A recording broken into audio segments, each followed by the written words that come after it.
Hello, everyone. My name is Ashley Kiana Smalls. I'm a social media specialist, social media manager for the Complex Hustle channel at Complex Magazine. Hello to my Complex fam who's tuned in.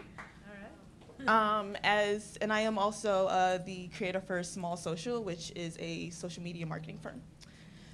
So when I started my program here at CUNY's Social Days program, it was a month after 5 members of the Black Lives Matter community had been shot at protesting the life of one of the citizens in Minneapolis who lost their lives to police brutality. And I had decided then and there that some way, somehow, I needed to find a way that I could create a tool for this community. It didn't necessarily need to be geared towards police brutality, but some way, somehow, I wanted to create something that could help Black lives. So first things first, what is the Black Lives Matter community? At this point, it's an international activist movement. It goes far beyond the United States. While many people know of it for its work towards police brutality, it's actually geared towards bringing justice to Black lives in all areas and in different aspects, and that goes beyond police brutality.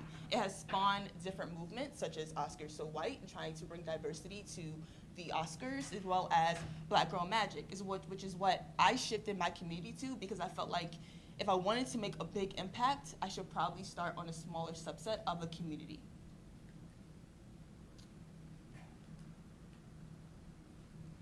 So what is Black Girl Magic? Like I said, it's a subset of the Black Lives Matter community.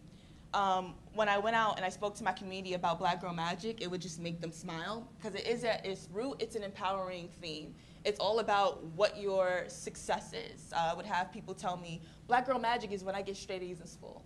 Black Girl Magic is when I get a promotion, when I get a raise, when I give an idea to my boss and she realizes this is going to bring attention to our company. And it would be a beautiful, beautiful thing to see people take in and grasp in their achievements and realize, yes, you are a Black girl and you are magic, you are beautiful, and you are capable of doing some amazing things. If you want to go into something more popular about it, if you go and search Black Girl Magic on Twitter, you may see topics such as Misty Copeland, the first African-American principal dancer for the American Ballet Company. I hope I don't have to give you too much of a biography on her, but just in case, not only is she the first Black First Lady, but she's the only First Lady to hold not 1, but 2 degrees from Ivy League institutions. And I really hope I don't have to give you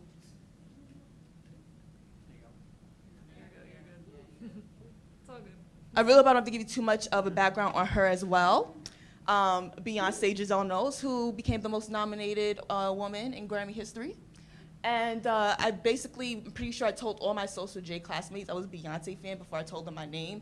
So I just wanted to make sure I went out as hard as I came in. So the thing was, as empowering as Black Girl Magic was, I would talk to members of my community, and a few of them would say, well, you know what, I really believe in Black Girl Magic, but I don't know if it applies to me. Or basically, I don't know if I apply to it, because sometimes I feel like my ideas at work are overlooked. I feel like my boss doesn't believe in my ideas unless it comes from my white coworker. I feel like when I try just as hard as my white classmates, it just won't give in, and I don't think my teachers believe in me as much as they believe in them. And I would say, you know, that's not more so a reflection of you, that's a reflection of the people around you. And it's so unfortunate that this is happening. What can I do to change that so you can realize you are magic and that you should be stepping into that magic? What can I do to change that? And since Black Girl Magic will always turn to careers, I thought maybe I can do something to switch that hate and that discrimination within the workplace, which is why I started to see what tools can I create to change discrimination in the workplace when hashtags aren't enough and we want more empowerment beyond Twitter and just social media in general. I learned by sitting down with members of the Equal Employment Opportunity Commission, people who work for them, that 90,000 charges of workplace discrimination was reported last year. 34.7% of those were geared towards race. This graphic is from the SPLC just 3 weeks ago in terms of incidents of hate that happened just after Donald Trump became president. So as you can see, these incidences of hate and discrimination towards us is actually getting worse by the minute. And that's what made me decide to start the Bold newsletter. The Bold newsletter was a newsletter that I created to shift out to members of my community. It would be topics geared towards not just Black Girl Magic, but events within the workplace, things I thought would apply to them. This is just a preview of my first issue. The first story was about natural hair in the workplace. This article was created a week after the EEOC tried to bring a case towards the Supreme Court after an employer told one of their employees that they would have to get rid of their dreadlocks. The U.S. Supreme Court actually ruled in favor of the employer and said that the employee would either have to change her dreadlocks or find a new job. So not only did I create a story about that, but I tried to find ways in which people who might be in those situations could find a way to, one, make it known, to find a place that's more suitable for them that they may want to work at, and a way in which they can maybe even create petitions to make sure that their employer doesn't discriminate against them and their natural hair texture. They shouldn't feel pressured to have to change what their hair naturally is. And then I also did a poll towards the members of my community. My newsletter had 151 subscribers, so I created a poll asking them, okay, how many of you feel like you are discriminated against in your workplace?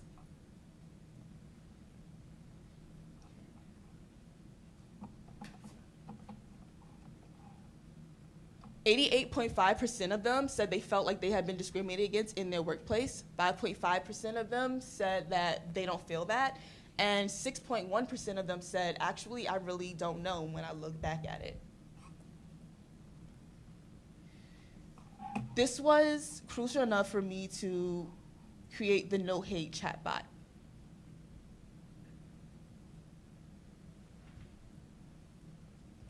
So the No Hate chatbot is basically a way for people to record or report incidences of discrimination in the workplace that they may face.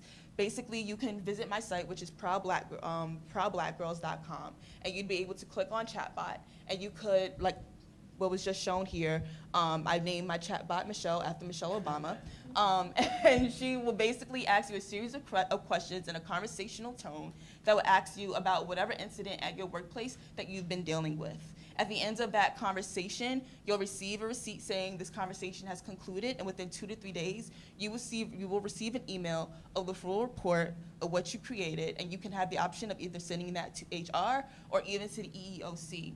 As of right now, not only does this exist as the web client, which you see here, but it also exists on Slack. She is Michelle on Slack as well. You can also text the app via SMS, or it also exists via Facebook Messenger.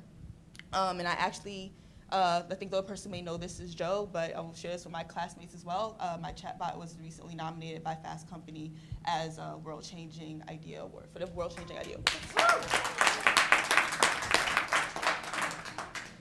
So finally, in addition to my chatbot, I wanted people, when they visit my site, I felt like this idea was inspired, well, by 2 things. One, I have to thank my professor in the back, Jeremy, because this was an assignment, and I decided to see it through for my project.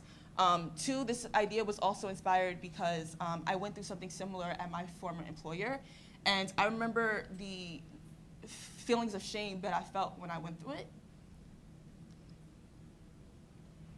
I'm sorry.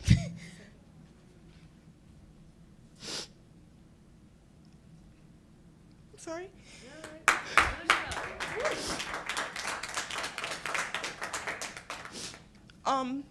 And so to kind of put the cherry on top, I decided to create the Proud Black Girls project, where someone could upload photos of themselves and say why they're proud to be a Black girl. And I'm really, really excited about the fact that so many people reached out to me just to upload their beautiful, beautiful selfies, saying why they're proud to be a Black girl, such as Black girls are bold, Black girls are strong, Black girls are always going to be successful. And so in conclusion of my project, basically I think the impact in itself, having 151 subscribers for a newsletter, I wasn't sure how great it would be, but the fact that people were reading it and were inspired by it enough that they thought, you know what, I can actually use this, or I can send this to my best friends. Launching the Instagram campaign, I didn't think many people would reach out to me, but we actually have like 200 followers on Instagram. And then also it just being a kind of cherry on top in the fact that like I dealt with something like this over the summer, and to be nominated by a magazine who was actually the competitor to the magazine I was working for.